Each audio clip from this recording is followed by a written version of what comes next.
Hello दोस्तों, कैसे हो आप सभी। तो आप सब अच्छे हो।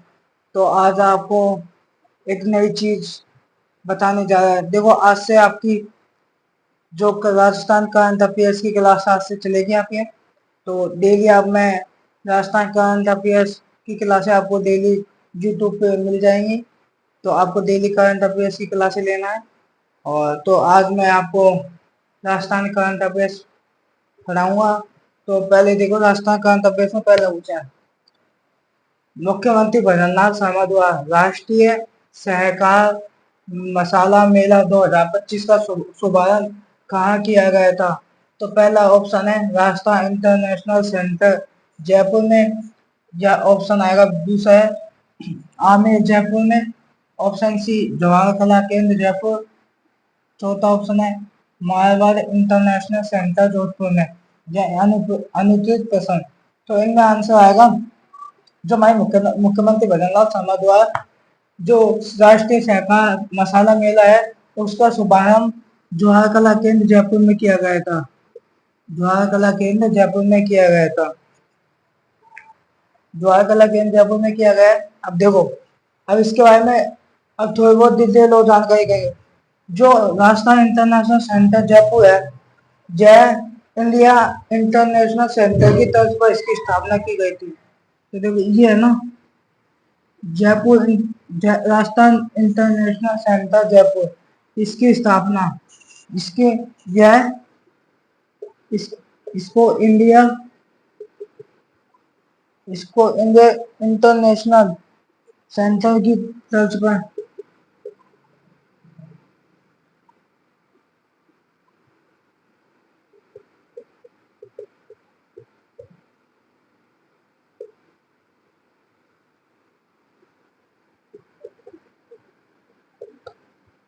देखो, राजस्थान इंटरनेशनल सेंटर जयपुर है, इसकी स्थापना यह इंडिया इंटरनेशनल सेंटर की तर्ज पर इसकी स्थापना की गई थी।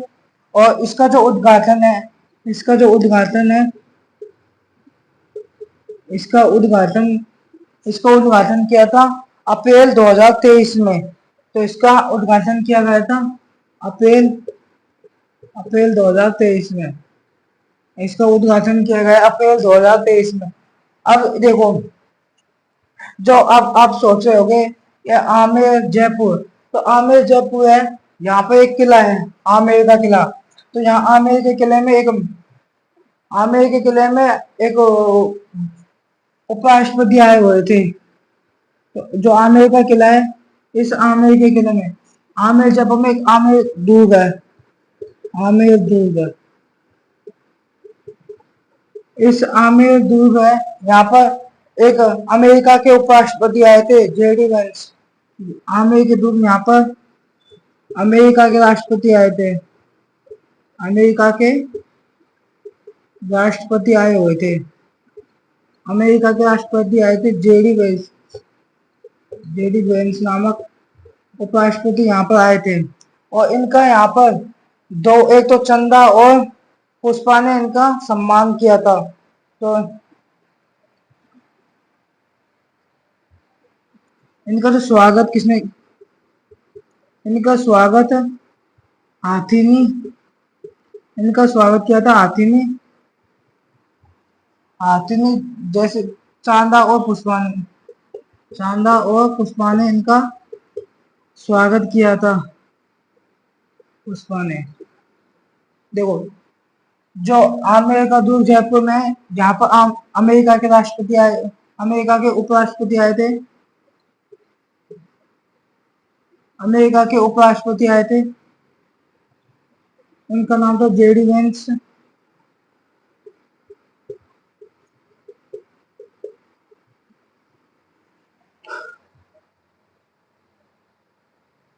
अमेरिका के उपराष्ट्रपति आए थे, उनका नाम था जेडी वेंस। और जो राजस्थान इंटरनेशनल सेंटर है, इसका जो प्रथम निदेशक था, उनका नाम था निहाल चंद गोयल।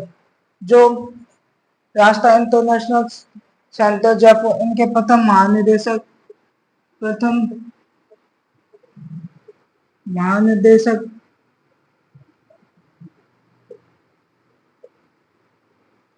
महानिदेशक का नाम है निखिल चंद गोयल निर्देशक, प्रथम निर्देशक थे निखिल चंद गोयल,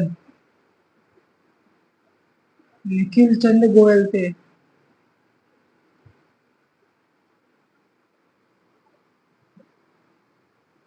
तो प्रथम निर्देशक थे निखिल चंद गोयल। अब देखो, जो जवाहर कला केंद्र जयपुर है, अब इस जवाहर कला केंद्र जयपुर, इसकी स्थापना अप्रैल 1993 में हुई थी। तो एक नीचे लिख देता हूँ मैं जवाहर कला केंद्र के बारे में। जवाहर कला केंद्र, तो जवाहर कला केंद्र है, इसकी स्थापना अप्रैल अप्रैल 1993 में हुई थी। अप्रैल 1993 में हुई थी। इसकी स्थापना अप्रैल 1993 में हुई थी। इसके जो वास्तुकार था, उनका नाम था, वास्तुकार का नाम था चार्ल्स कोलिचा। उनके जो वास्तुकार थे, वास्तुकार का नाम था चार्ल्स कोलिचो।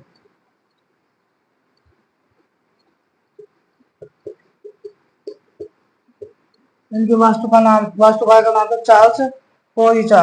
अब जो सहकारी राष्ट्रीय सहकार मसाला मेला है 2025, इसका उद्घाटन, तो राष्ट्रीय सहकार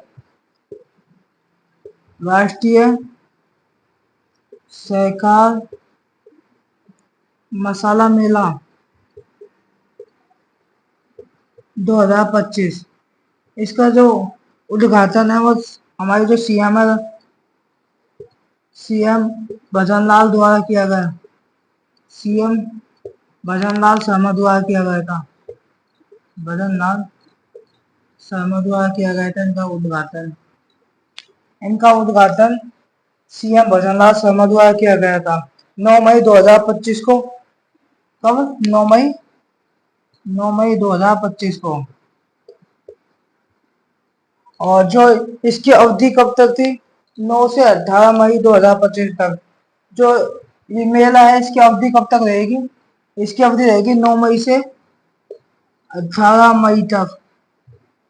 9 मई से 18 मई तक चलेगा यह। देखो एक बार, मुख्यमंत्री भजनलाल शर्मा द्वारा राष्ट्रीय सहकार मसाला मेला 2025 में इसका शुभारंभ किया गया था। कहाँ किया गया था? जवाहर कला केंद्र जयपुर में। अब आपको देखो, राष्ट्रीय इंटरनेशनल सेंटर जयपुर, जिसके प्रथम निदेशक निखिल चंद गोयल थे। इसकी स्थापना यह इंडिया इंटरनेशनल सेंटर की तर्ज पर इसकी स्थापना की गई। इसका उद्घाटन अप्रैल 2023 में किया गया था। आमेर जयपुर में आमेर का दुर्ग है, जहाँ अमेरिका के उपराष्ट्रपति जेडी वेंस आए थे।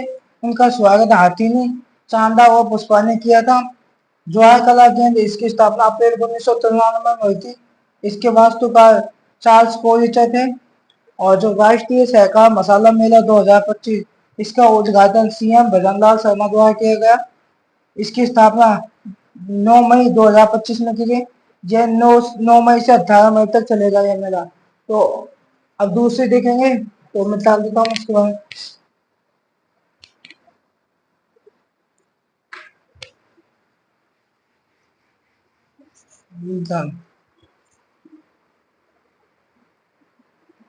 देखो, स्वास्थ्य विभाग द्वारा जारी विजन 2047 के ड्राफ्ट के अनुसार राजस्थान की वर्ष 2030 तक की जीवन प्रत्याशा की दर कितनी करने का लक्ष्य रखा गया है। जीवन प्रत्याशा मतलब होता है जो हमारे राजस्थान में जो व्यक्ति हैं जो कितनी उम्र तक जी सकते हैं।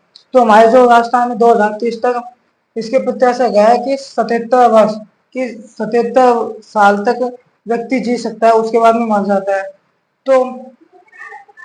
तो इसके लिए रखा गया है 77 वर्ष। अब इसके बाद में देखो, राजस्थान स्वास्थ्य विभाग, देखो राजस्थान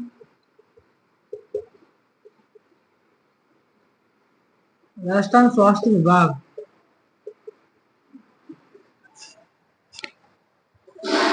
राजस्थान स्वास्थ्य विभाग विजन 2047, मतलब आने वाले 2047 में, 2047 के ड्राफ्ट के अनुसार सैतालीस के ड्राफ्ट ड्राफ्ट के अनुसार ड्राफ्ट के अनुसार कुछ चीजों पर फोकस किया गया है। कुछ चीजों पर क्या किया गया है, फोकस किया गया है। जैसे जीवन प्रत्याशा पर किया गया है। देखो फोकस किस पे किया गया है, देखो जैसे जीवन प्रत्याशा पर कि व्यक्ति की जीवन प्रत्याशा जीवन जीने की कितनी होनी चाहिए। देखो जैसे देखो 2025 और 30 और 2047, 2025 के अनुसार, 2030 के अनुसार, 2047 के अनुसार कितनी होनी चाहिए जीवन जीने की प्रत्याशा। तो 2025 के अनुसार कितनी होनी चाहिए, 72.4%। और जो कि 2030 के अनुसार 77%, 77 होनी चाहिए। और जबकि 2047 के अनुसार होनी चाहिए 84 वर्ष।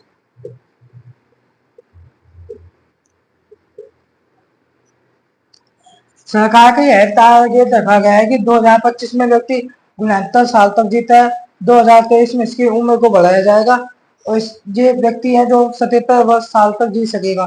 फिर 2047 का लक्ष्य रखा गया है कि व्यक्ति की उम्र 84 वर्ष तक रहेगी, मतलब जो 84 साल तक व्यक्ति जी सकता है। उसके बाद में जीवन प्रत्याशा, फिर उसके बाद में हम देखें मातृ मृत्यु अनुपात, मतलब जो मरने वालों की संख्या कितनी है, मातृ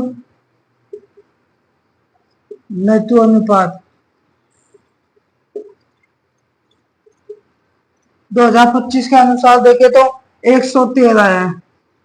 मरने वाले कितने, 113 2025 के अनुसार देख लो। और 2023 का अनुसार, 30 के अनुसार 70, मतलब कम किया जाएगा, मरने वालों की संख्या को कम किया जाएंगे। उसके बाद में जो आगे है 2047 में 15 किया जाएगा, इसको कम किया जाएगा, है ना, कम किया जाए। अब इसके बाद में राज्य स्वास्थ्य सूचकांक, सूचकांक देखेंगे राजस्थान का सूचकांक कितना है, तो राज्य स्वास्थ्य सूचकांक, ये क्वेश्चन आ सकता है, इम्पोर्टेंट कर लेना इसको। राज्य स्वास्थ्य सूचकांक कितना रह गया है, राज्य स्वास्थ्य सूचकांक है, ये देखो ये है 16, 2025 में कितना होगा 16, 2025 में 16 है तो 2030 में 5, और जबकि 2047 में 3 रहेगा। कि राज्य स्वास्थ्य सूचकांक इस टाइम कितना है, 16 है, वर्तमान में 16 है, 2030 में 5 हो जाएगा, 2047 में 3 हो जाएगा। उसके बाद में अब देखना शिशु मृत्यु दर, शिशु में जो बच्चे मर जाते हैं तो उनकी देखेंगे शिशु मृत्यु दर। जो वहां शिशु मृत्यु दर है ये है 32, 20 और 10। जैसे देखो 2025 में कितने मरने वाले की संख्या कितने, 32, और जो 2030 में कितने हो जाएगी, 32 के बाद में 20, और 2047 में आ जाएगी 10। तो मरने वाले की संख्या कितनी हो जाएगी, कम होती जाएगी धीरे धीरे ना। उसके बाद में स्वास्थ्य बीमा कवरेज, स्वास्थ्य बीमा है उसको, उसका कवरेज कितना है, स्वास्थ्य बीमा कवरेज, स्वास्थ्य बीमा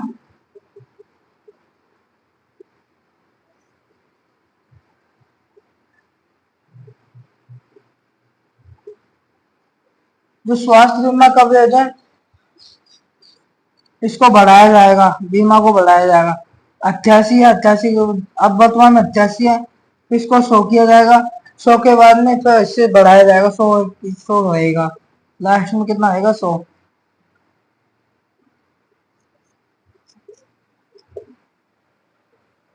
अब देखो जो अब मैं समझाता हूँ, तो देखो स्वास्थ्य विभाग द्वारा जारी विजन 2047, आने वाली 2047 के ड्राफ्ट के अनुसार राजस्थान की वर्ष 2030 तक के जीवन प्रत्याशा की दर कितने करने का लक्ष्य रखा गया है।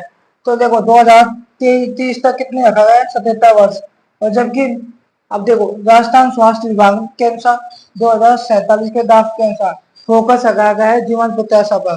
देखो, जो जीवन प्रत्याशा 2025 के अनुसार कितनी है, 72.4% है।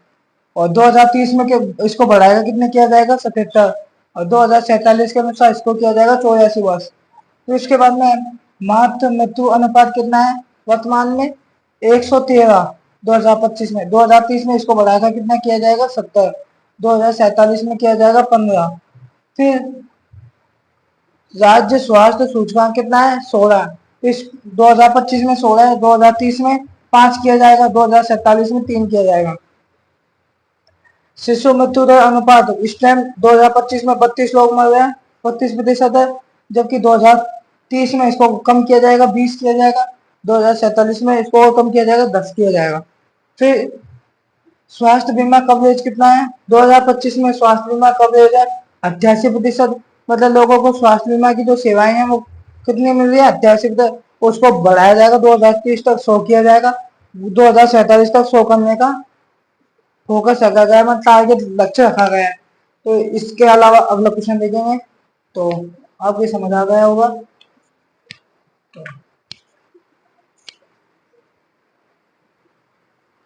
देखो, केंद्रीय नागरिक विमानन मंत्रालय द्वारा राजस्थान के किस शहर में ग्रीनफील्ड हवाई अड्डे की स्थापना को सैद्धांतिक मंजूरी दे दी गई है। तो ऑप्शन ए दौसा, दूसरा कोटा, तीसरा जैसलमेर, चौथा बूंदी। तो इसमें आंसर आएगा कोटा को। कोटा को हवाई अड्डा, ग्रीनफील्ड हवाई अड्डे की स्थापना को मंजूरी दी गई है। ग्रीनफील्ड का मतलब होता है जैसे कोटला की जो जमीन है उसमें जो जैसे वहां पर खेती की जाती है, उसको खेती की जाती थी, मतलब उसको जमीन को साफ किया जाएगा और वहां एक हवाई अड्डे का निर्माण किया जाएगा। इसको बोला जाता है ग्रीन फील्ड, है ना। उसके बाद में अब देखेंगे, जो सबसे बड़ा भारत में हवाई अड्डों का जो संचालन है वो किसके द्वारा किया जाता है। जो भारत में हवाई अड्डों का संचालन है एयरपोर्ट आर्टिफिशियल इंटेलिजेंस के द्वारा किया जाता है। देखो, भारत में, मैं भी लिख देता हूँ, भारत में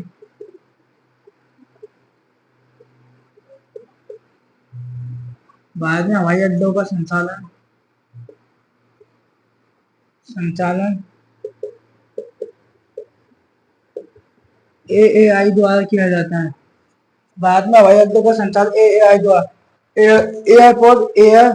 एयरपोर्ट आर्टिफिशियल इंटेलिजेंस के द्वारा किया जाता है ना, अंतरराष्ट्रीय द्वारा।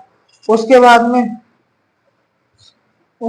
देखो, जो राजस्थान में नागरिक हवाई अड्डा, राजस्थान नागरिक हवाई अड्डा, हवाई अड्डे, राजस्थान में जो सबसे बड़ा हवाई अड्डा है वो जयपुर अंतरराष्ट्रीय हवाई अड्डा है। अब देखो, ये हमारा क्या है, राजस्थान का मैप बना देता हूँ मैं।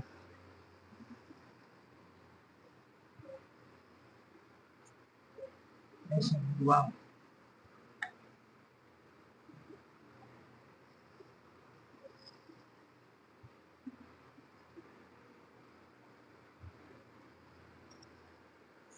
ये हमारा राजस्थान का मैप है। देखो, सबसे बड़ा हवाई अड्डा, देखो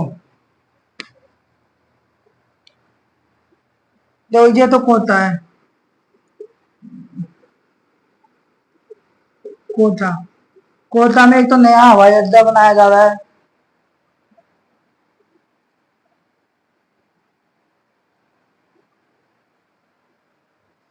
कोटा में एक नया हवाई अड्डा बनाया जा रहा है। उसके बाद में कोटा के बाद में जयपुर,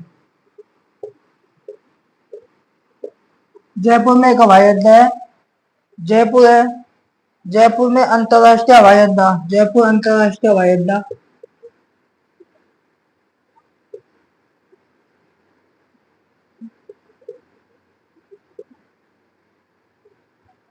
जयपुर अंतरराष्ट्रीय हवाई अड्डा। और इधर पर जोधपुर हवाई अड्डा, जोधपुर।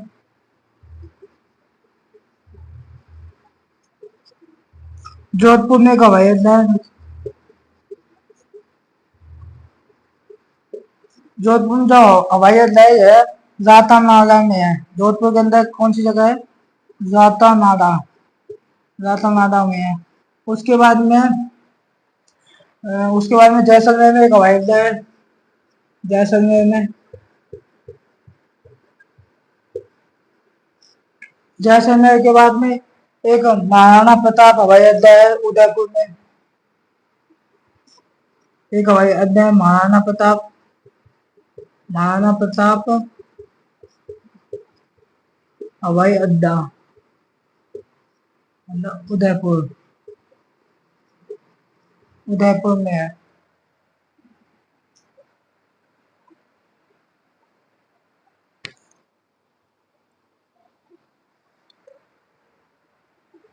और इसके बाद में है बाड़मेर के उत्तर लाइन में एक हवाई अड्डा है। बाड़मेर में एक हवाई अड्डा है, बाड़मेर के उत्तर लाइन में, उत्तर लाइन में। और जो उदयपुर के बड़ई में है। उसके बाद में बीकानेर में एक जगह नाल नाल में स्थित है एक हवाई अड्डा, बीकानेर के नाल में है। बीकानेर में जगह आती है, नाल में एक हवाई अड्डा है। उसके बाद में जयपुर देख लिया, जयपुर अंतरराष्ट्रीय हवाई अड्डा। उसके बाद में एक किशनगढ़ हवाई अड्डा है अजमेर में, किशनगढ़ हवाई अड्डा।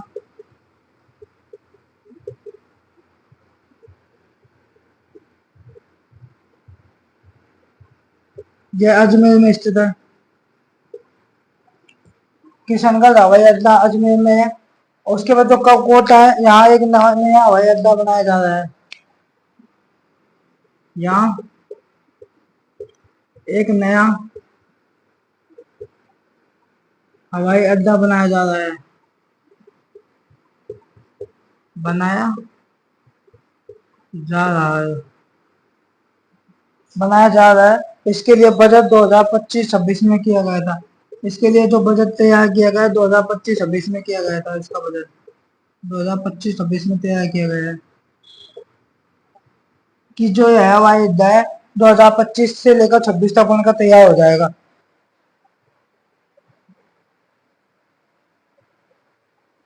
जो इसका निर्माण है, इसका जो निर्माण AAI की मंजूरी पर किया गया। जो कोटा का जो हवाई अड्डा इसका निर्माण है, इसका निर्माण AAI की मंजूरी पर किया गया, AAI की मंजूरी पर किया गया। इसका जो निर्माण है AAI की मंजूरी पर किया गया। राजस्थान का प्रथम अंतरराष्ट्रीय हवाई अड्डा का संचालन, जो जयपुर अंतरराष्ट्रीय हवाई अड्डा है, यह राजस्थान का प्रथम, यह राजस्थान का प्रथम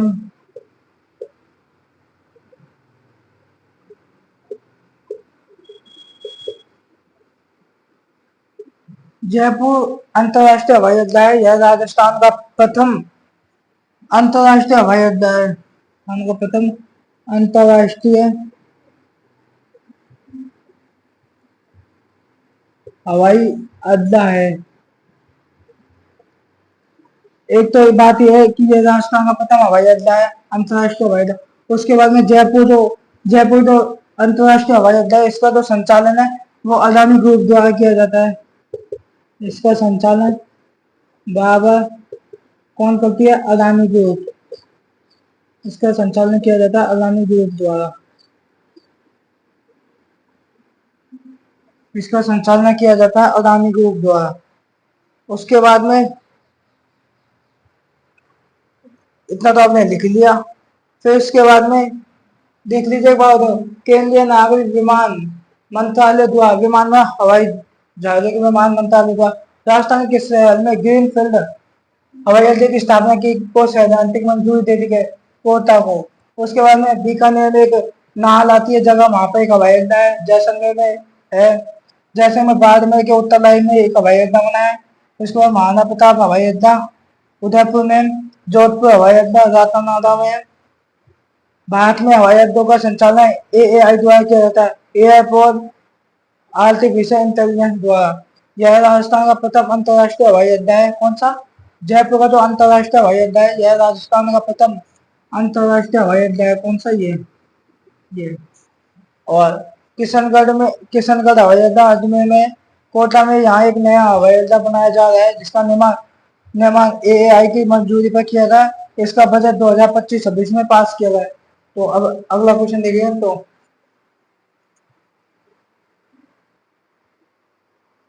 देखो, 2025-26 में राज्य सरकार जो राजस्थान सरकार जो परिवहन विभाग को, जो परिवहन विभाग होता है, उसको कितने रुपए का राजस्व लक्ष्य दिया गया है? कि परिवहन विभाग को राजस्व का लक्ष्य, मतलब टैक्स का लक्ष्य दिया गया है कि आपको इतना करोड़ रुपए हमें जमा कराना है। परिवहन विभाग को जमा, परिवहन विभाग जैसे जो ये गाड़ी होती है, ट्रैफिक पुलिस वाले, कैसे भी जो गाड़ियां आरटीओ आरटीओ के द्वारा गाड़ियों को पकड़ा जाएगा। पकड़ने के बाद में चालान भरा जाएगा। लोगों का जो चालान लेकर उस चालान को परिवहन विभाग राष्ट्र विभाग को दिया जाएगा। तो देखो, इसके लिए 9,860 करोड़ रुपए का बजट पास किया गया है कि 9,860 करोड़ रुपए देने पड़ेंगे। 9,860 करोड़ रुपए किसको? परिवहन विभाग को देने पड़ेंगे। जितने पुलिस वाले हैं और भी जो विभाग है, वो जैसे ट्रैफिक पुलिस का पालन नहीं करने पर, हेलमेट नहीं लगाने पर उनका फाइन भरा जाएगा। उन फाइन को आरटीओ लेकर, आरटीओ उनकी रसीद काट देगा, उसको उन पैसों को परिवहन विभाग को जमा किया जाएगा। तो इसके लिए अलग अलग जो एरिया, जैसे जयपुर के लिए कुछ करोड़ रुपए का बजट पास किया गया है कि तुम्हें इतने करोड़ रुपए इतने दिन में कमा कर देने हैं। परिवहन विभाग को, सीकर को दिया गया है। उसके बाद में जो सबका टैक्स कटेगा, मतलब जो भी अगर कानूनों का उल्लंघन करेगा तो उनका। तो देखो, इसके लिए 9,860 करोड़ रुपए का बजट पास किया गया राजस्थान परिवहन विभाग।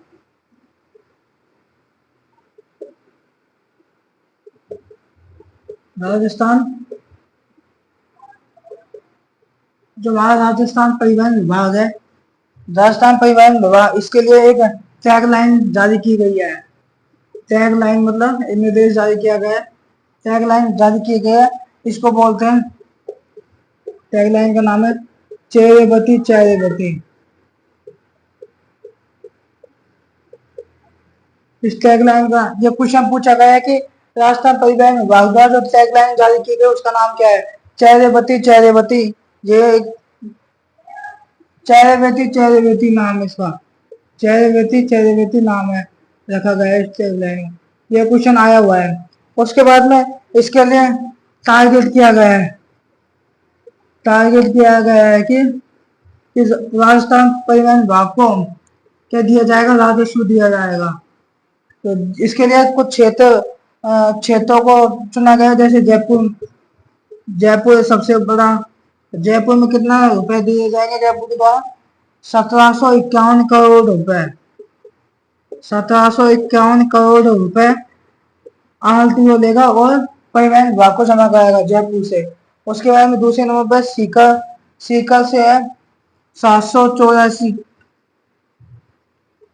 सीकर से, क्योंकि ज्यादातर साधन जयपुर में चलते हैं, जयपुर सीकर में, तो सीकर से लिया जाएगा 784 करोड़ रुपए। उसके बाद में जोधपुर से लिए जाएंगे, जोधपुर से लिया जाएगा 619 करोड़ रुपए।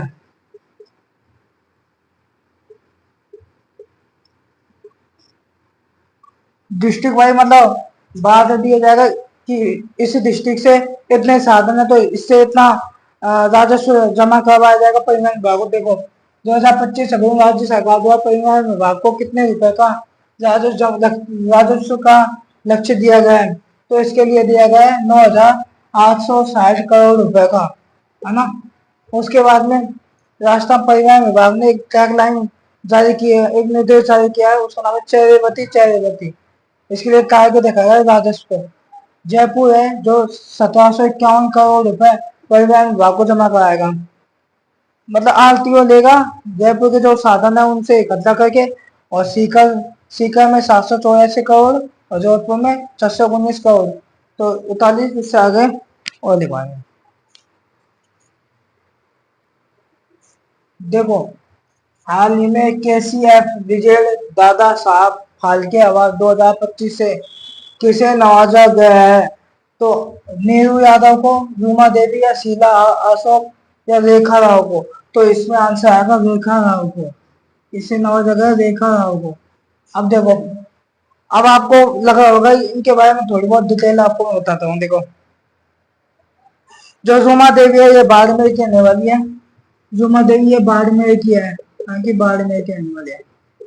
इन्हें, रूमा देवी को आजीविका की बान एम्बेसडर कहा जाता है। जो रूमा देवी है इनको आजीविका की, आजीविका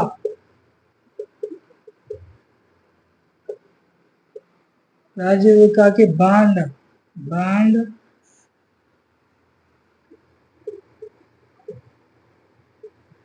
ये राजीविका के ब्रांड एम्बेसडर है, और इन्हें नारी शक्ति अवार्ड मिला है। इन्हें नारी शक्ति अवार्ड मिला था, अवार्ड मिला है 2019 में।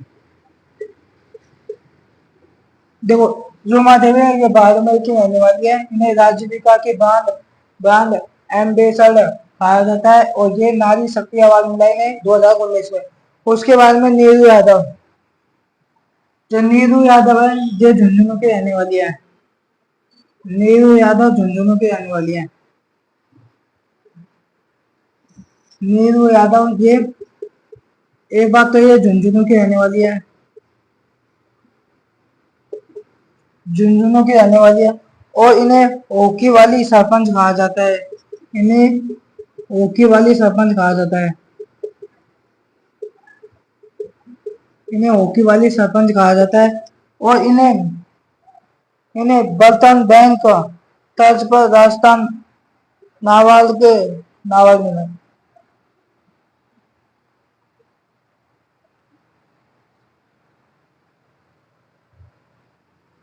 और इन्हें बर्तन बैंक भी कहा जाता है। इन्होंने बर्तन बैंक, राजस्थान बर्तन बैंक की स्थापना की थी। और बर्तन बैंक तर्ज पर रखा गया, बर्तन बैंक तर्ज पर इन्हें राजस्थान नाबार्ड के सहयोग से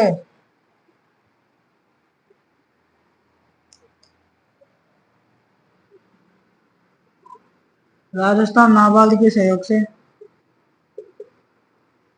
इन्होंने राजस्थान नाबार्ड के सहयोग किया। राजस्थान में नाबार्ड में सहयोग किया था। बर्तन बैंक मतलब बर्तन बैंक की तर्ज पर इन्होंने राजस्थान राजस्थान के नाबार्ड के सहयोग सहयोग से इन्हें FPO बनाया गया, सच्ची सहेली महिला एजेंट बनाया गया। सहयोग सहयोग से सहयोग से इन्हें FPO बनाया गया। FPO मतलब सच्ची सहेली महिला बनाया गया।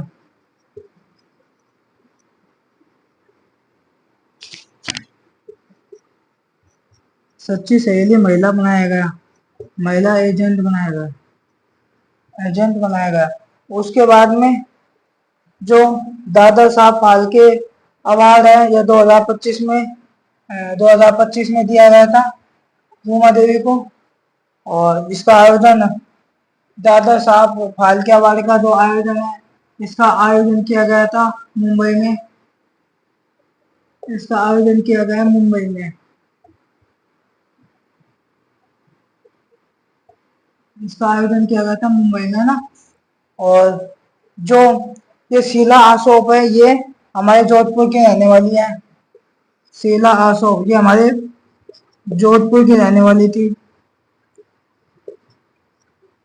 जोधपुर की रहने वाली है। और इन्हें 2023 में इन्होंने राष्ट्रीय शिक्षा पुरस्कार दिया गया। इन्हें 2023 में राष्ट्रीय शिक्षा पुरस्कार दिया गया। राष्ट्रीय शिक्षा का पुरस्कार दिया गया, पुरस्कार दिया गया, पुरस्कार दिया गया था। और जल संरक्षण अवार्ड भी दिया गया इन्हें, जल संरक्षण अवार्ड भी दिया गया, अवार्ड दिया गया। जादुई बस्ती, इसे जादुई बस्ती।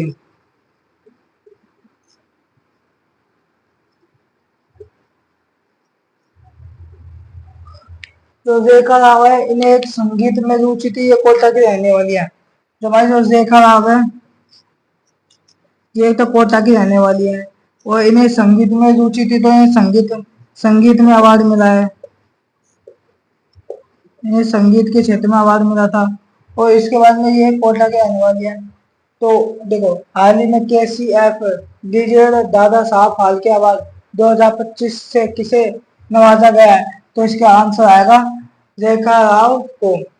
नील यादव यह झुंझुनू के रहने वाले, इसे हॉकी वाली सरपंच कहा जाता है। बर्तन बैंक के तर्ज पर इन्होंने राजस्थान के नाबालिगों में सहयोग किया। इन्हें राजस्थान नाबालिग में सहयोग करने पर इन्हें FPO बनाया गया, सच्ची सहेली महिला एजेंट बनाया गया। जुमा देवी है, यह बाड़मेर की रहने वाली है। इन्हें राजीविका के ब्रांड एम्बेसडर कहा जाता है। इन्होंने नारी शक्ति अवार्ड इन्हें 2019 में मिला। और जो रेखा राव है, कोटला की रहने वाले, इन्होंने संगीत अवार्ड मिला इन्हें। और जो शीला अशोक है, ये जोधपुर की रहने वाली है। 2023 में इन्हें राष्ट्रीय शिक्षा पुरस्कार मिला। इन्होंने जल संरक्षण अवार्ड, मतलब जादुई बस्तियां के लिए अवार्ड मिला है। तो इससे आगे देखेंगे।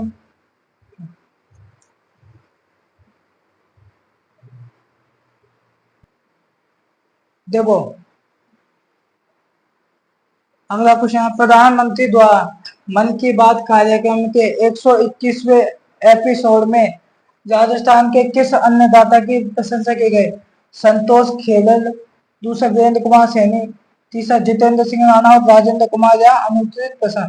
तो इनमें आएगा जितेंद्र कुमार राणावत की प्रशंसा की गई।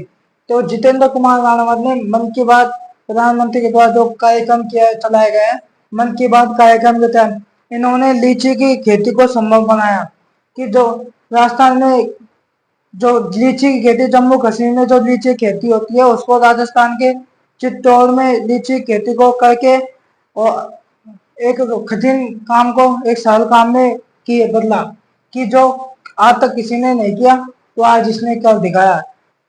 तो इसके बाद में मन की बात, प्रधानमंत्री की मन की बात, प्रधानमंत्री मन की बात कार्यक्रम के तहत, की बात कार्यक्रम के तहत इस कार्यक्रम की स्थापना 30 अक्टूबर, यह कार्यक्रम 30 अक्टूबर 2014 में शुरू किया गया था। यह कार्यक्रम 30 अक्टूबर 2014 में शुरू किया गया। इस कार्यक्रम का जो 121वां एपिसोड है, इस कार्यक्रम का 121वां एपिसोड है, इस कार्यक्रम का 121वां एपिसोड एपिसोड और जो 121वां एपिसोड है, यह 27 अप्रैल 2025 को चर्चा में रहा है। यह एपिसोड है 27 अप्रैल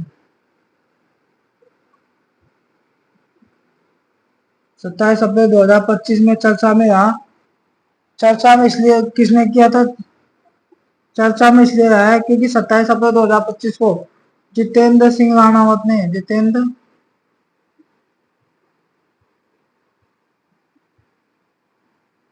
जितेंद्र सिंह राणावत ने चित्तौड़ में लीची खेती की, चित्तौड़ में लीची की खेती की।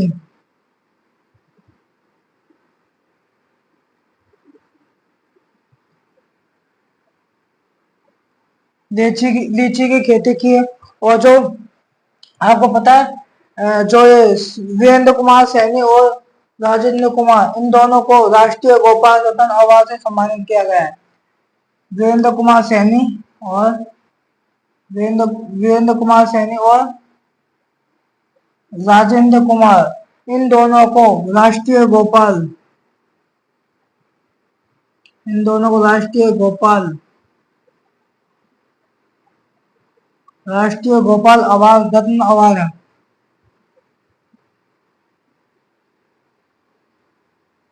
रत्न अवार्ड 2024 से सम्मानित किया गया था। यह अवार्ड कृत्रिम गर्भधान के लिए था। इन्होंने कृत्रिम गर्भधान के लिए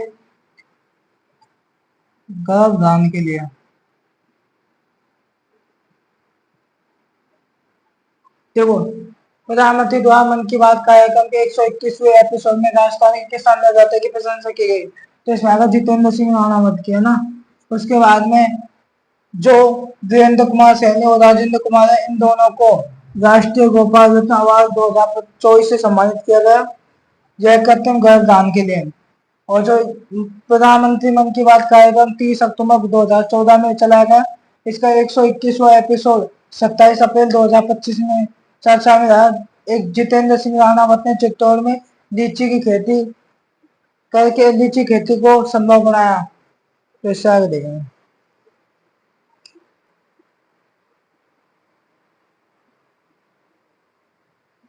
देखो, हाल ही में राजस्थान के किस खिलाड़ी को घुड़सवारी रैंकिंग में एशिया का नंबर 1 स्थान मिला है?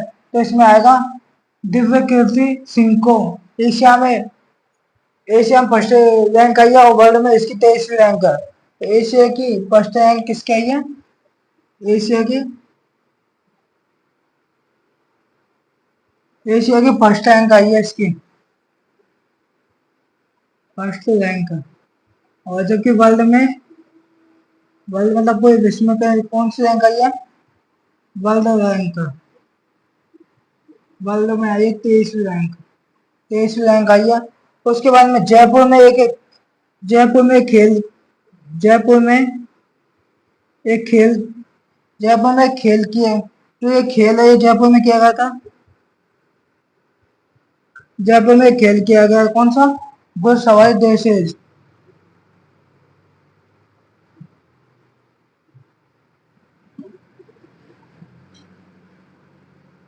घुड़सवारी ड्रेसेज, यह एशियन गेम है।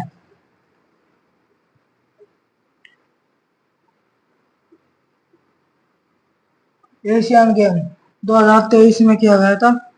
इसके लिए इसे गोल्ड मिला है, गोल्ड सोना मिला था।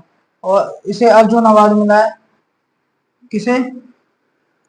दिव्य गति को अर्जुन अवार्ड मिला था।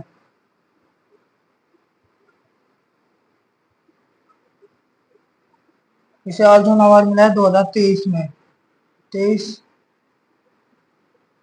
2023 में मिला था। और उसके बाद में 2024 में मिला। देखो,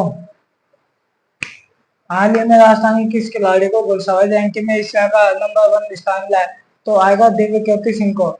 इसके एशिया में फर्स्ट रैंक है, वर्ल्ड में 23वीं रैंक है। इसने जयपुर में एक खेल खेला था और खेल था घुड़सवारी देश है। इसे एशियन गेम 2023 में गोल्ड मिला है, गोल्ड। और अर्जुन अवार्ड मिला था 2023 में और 2024 में। तो आपको वीडियो अच्छी लगे लाइक करना, चैनल को सब्सक्राइब करना। थैंक यू, धन्यवाद। अगली वीडियो के लिए बने रहिए।